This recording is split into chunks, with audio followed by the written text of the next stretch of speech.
1857 का स्वतंत्रता संग्राम पूरे भारत में आग की तरह फैल चुका था। झांसी की रानी लक्ष्मीबाई अंग्रेजों के खिलाफ युद्ध की तैयारियां कर रही थी, लेकिन उनकी सेना को अंदरूनी खबरों की जरूरत थी।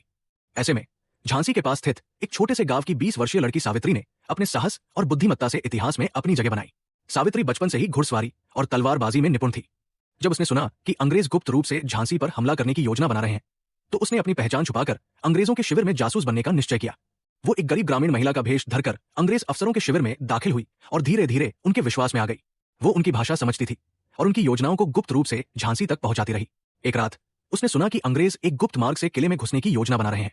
बिना समय गवाए सावित्री रात के अंधेरे में भागकर झांसी पहुंची और रानी को इस खतरे से आगाह किया।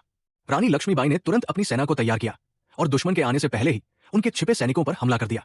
अंग्रेजों को भारी नुकसान हुआ और उनकी योजना विफल हो गई, परंतु इस संघर्ष में सावित्री को अंग्रेजों ने पहचान लिया और उसे बंदी बना लिया गया।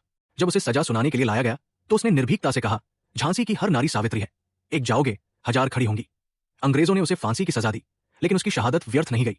सावित्री की वीरता की गाथा झांसी के हर व्यक्ति तक पहुंची और लोगों में आजादी की चिंगारी और भड़क उठी।